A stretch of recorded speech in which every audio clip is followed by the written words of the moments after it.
my friendly sister. And yesterday, this sister a sleepover at my house. Hello, my name's Dainonny. And today we'll read Magic Tree House High Tide in Hawaii. And today we'll start at chapter 5 and Dana reading at chapter 7, okay? Okay. Now let's start it. Here we go. And first we can read chapter 5 and Magic Tree House High Tide in Hawaii, chapter 5. Go. Boca looked at Jack and grinned. Ready? He said. I'm ready, said Annie. Where do we get our surfboards? Down there, said Kama. She pointed to rocky path left to the beach. Let's go, said Annie. And Annie and Boca and Kama started down the path, and Jack followed, moving slowly and carefully. And when he stopped at the beach, Jack slipped over his shoes and dug out his shoes into the dry, warm sand, and it felt soft and smooth. Actually, I wouldn't mind just taking a walk on the beach, he said to the others.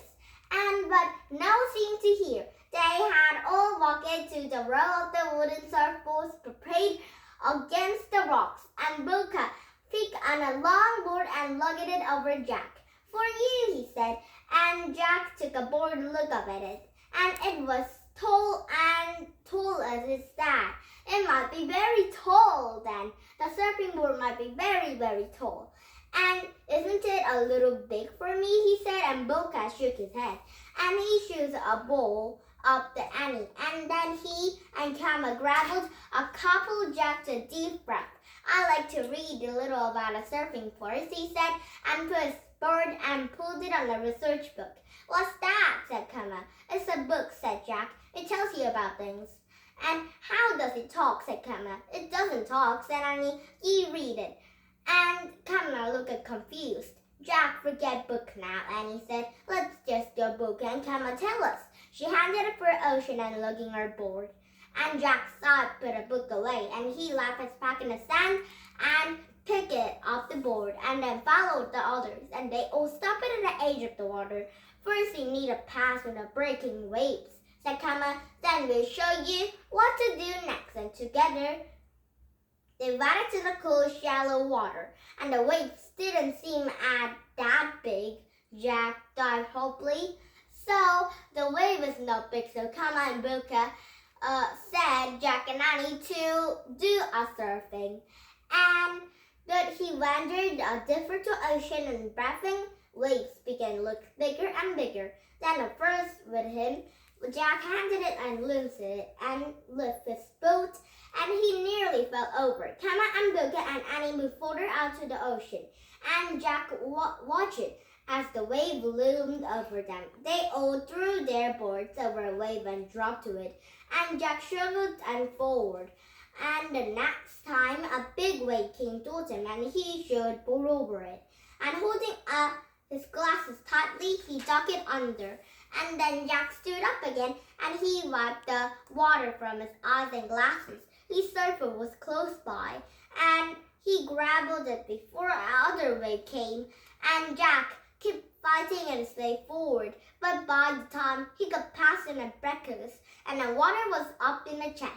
Well, paddle out to catch in a big wave, said Boca, and Jack frowned. But don't worry, Jack, said Kama, it will be fun.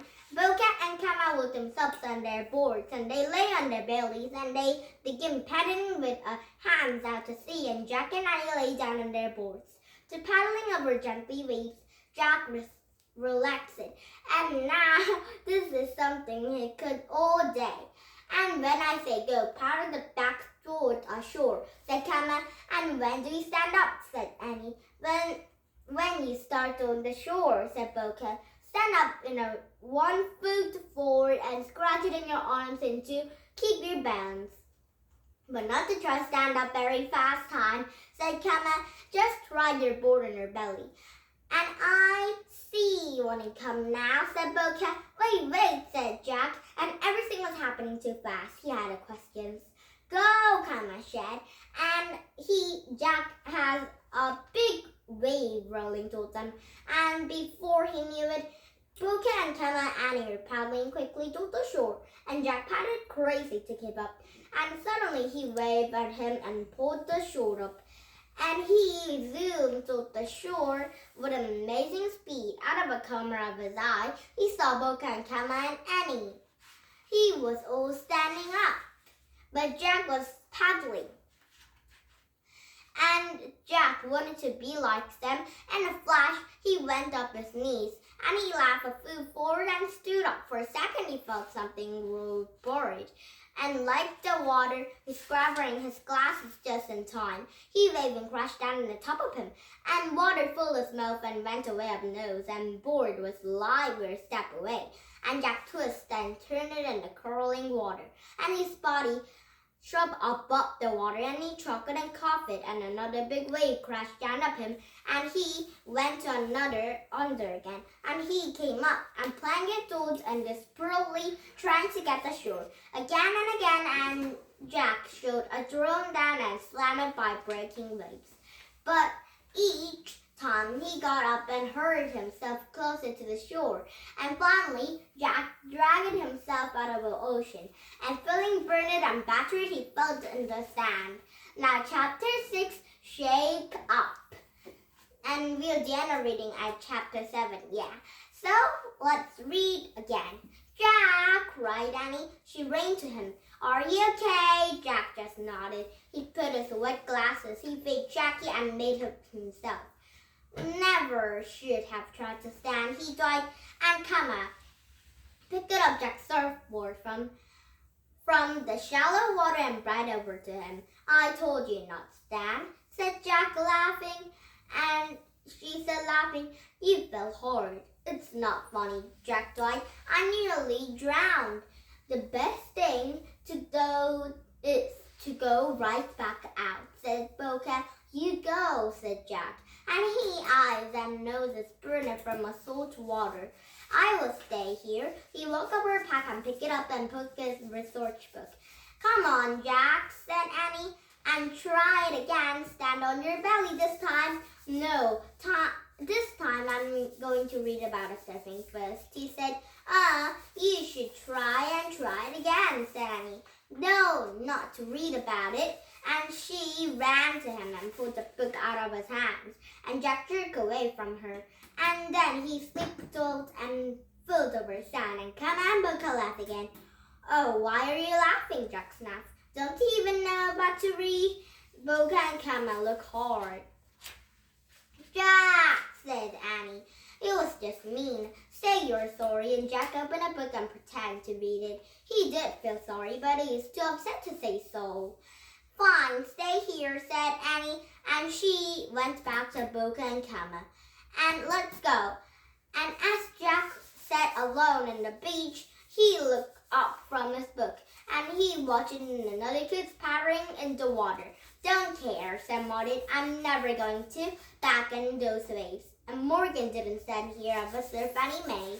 He told us to build a ship, but how hackers are supposed to do that? Jack gave an angry sigh. He was cross with Morgan. He turned it and back up the book and searched it in the subship. And suddenly Jack had rumbled over sand, and the ground started to shake. It shook too hard, and the book flew out of Jack's hands, and Jack bounced up and down the beach. The shells were jumping up and down too, and rock tumbled off the cliff. And it's an earthquake, Jack, and the rumbling stopped. And Jake stopped it, and Jack looked around. Everything was normal again, but except some rocks ground in the bottom of the cliff. And Jack looked out to see Kama, Boca, and Annie past the breakers.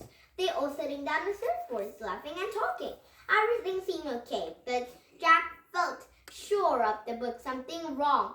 It grabbled a Hawaii book with the sand. He looked up an earthquake, he thought. An earthquake in a Hawaii had been known cause in a Tom's eyes, and which means to notice that a tidal weeps, and an earthquake had seen a water up and out to see them melting, and another water grows higher and higher as it moves to the land, just as before the topsail crack-like and the water may pull away from the shore. Then it returns in a gigantic wave and crashes over land and washes everything away. Oh man, Jack thought. Anthony might be coming.